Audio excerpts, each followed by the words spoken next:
When we're hiring teachers for Mission Ridge, these are some of the expectations that we were having of our teachers. Research-based strategies. As part of our curriculum, our TEKS, they're asking you, what interventions are you using that are research-based? One of our questions in our interviews are, what research-based strategies are you using? And our candidates are coming in not exactly knowing what the language is. What are you talking about? So what strategies are you using right now for intervention? Are you doing small group? Are you doing visual aids? Those are research-based type strategies. Are you working one-on-one? Do you have collaborative groups?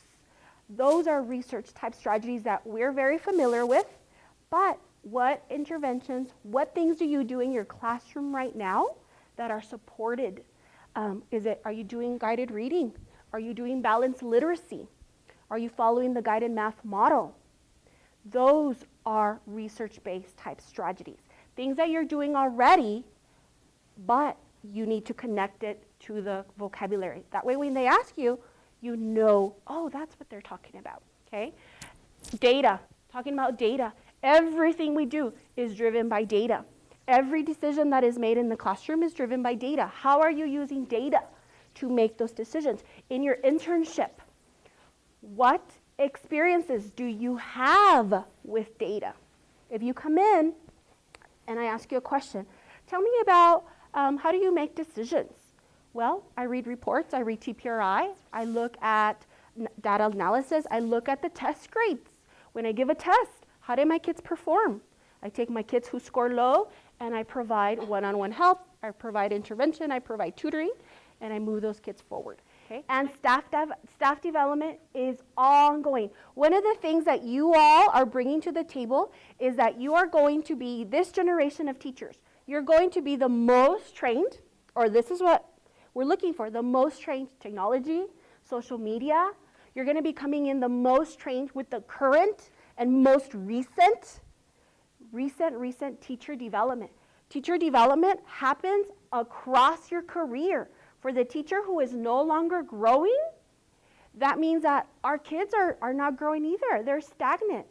So professional development is always happening. There's so much only that I can provide, we can provide at the campus. The teachers that go out, we have fantastic teachers during the summers are looking to see what is Region 19 offering. Right now for you guys, Region 19 has a lot of free professional development that for us as a campus costs $250 per teacher. I can't afford to send my staff of 48. But for you guys, they offer it free without cost. So what have you done? What do you know about? What have you gotten trained thus far? Okay? So think about your internship. What professional development have you attended and what are you willing to attend during the summers? Our contracts only have 180 days, but our professional development, our growth is so much more than that. Are you willing to do that? Are you willing to go? Are you willing to come in Saturdays? Are you willing to stay after school? Those additional separate days. What are you doing to grow professionally aside than what only the school can provide? Guess what? As teachers, we do more than teach lessons. We teach anti-bullying, we teach respect, we teach self-esteem. So what strategies are you using right now to help that motivation? Science, right off the bat, across the state, is an area that is low. 5th grade science, you guys know, you get hit hard every year. Because why? It's tested in 5th grade, and a lot of students haven't seen those concepts. So what have you done to promote 5th grade across your campus? At our campus, we have science fair, kinder through 5th, spring and fall. Okay, but we also have lab requirements. We go to lab. Our teachers are expected to go to science lab. What science lab? What science are you bringing to your kids, and how are you helping it to promote in the campus? Does that make sense? So even if you don't have a science fair, that's okay. What are you doing? Are you having science information nights? Are you having science family nights? Have you participated? Do you present at family science night? Do you have a booth and you're encouraging parents? Destination imagination. One of the responsibilities under domain, one of your domains when you get graded, is that you go beyond the classroom. You have to participate, being part of your campus committees, your SIT committees, your LPAC committees, that you are a coach for UIL, for Destination Imagination, for a coach for GT, you're ready writing, math skills. Think about your internship. What experiences do you have?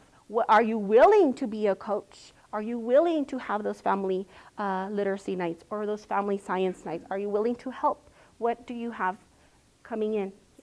By law, requires each campus to have a SIT committee and an LPAC committee. Those are committees that make decisions for campus-wide. And it's important that you serve on there because you know, that way you get to know what's happening in your campuses. LPAC deals with bilingual students, bilingual populations, and placements. Those are laws. And your SIT committee is your school improvement team. Okay? Those are decisions where you learn about the budget. That team helps coordinate budget and instructional materials, and they really get to know what's happening within your campus. And it's important as new teachers that PDAS requires all teachers to be part of those committees, all teachers.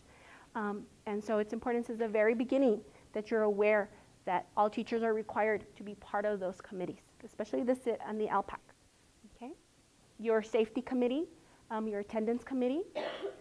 There's a lot of acronyms, a lot of language that you've heard, and when we ask you in an interview questions, our interviews don't know how to make the connection.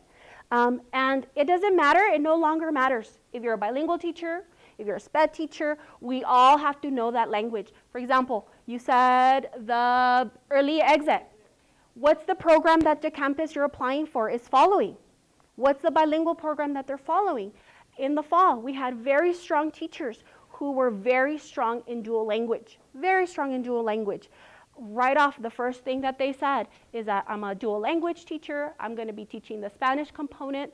Well, our campus is not a dual language. We're an early exit, early transitional. So right off the bat, what did that tell me about that individual? That they're not going to be a good fit.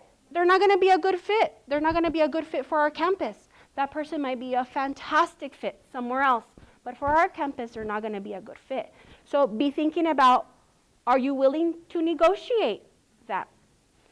I said earlier, we have to know, all of us, it doesn't matter if we're bilingual, monolingual, special ed, we have to be familiar with this terminology. The SIOP and the ALPS, we're getting students whose parents deny the programs, deny bilingual programs. What strategies are you doing to help students who are second language learners and who have denied the program? All of our classrooms have special ed students.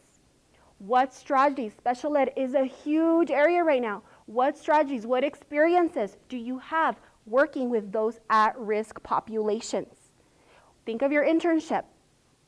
Have you had the opportunity to work with those at-risk students, the bilingual students who have been denied, the special ed students who perhaps have gone through the RTI process and are waiting to either get tested or they've said the student doesn't qualify? What strategies are you working with?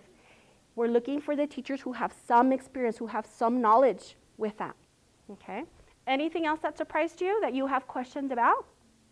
There's a lot of terminology here that our teachers aren't familiar with. And as you continue in your internship, I want you to be thinking about, that's a word that I need to connect, okay? That way when I'm asked these questions, I know what the teachers are talking about. PDAS is the evaluation tool that we are evaluated as teachers. When your principal goes and observes you, it's part of PDAS. When I said you have to be part of a committee, that's part of your PDAS. There's different domains. And she asked me, can we see that before? It's like, yes. When you get hired, HR trains you on PDAS. And there's certain laws of when you can get observed, but it's the criteria that you're graded on.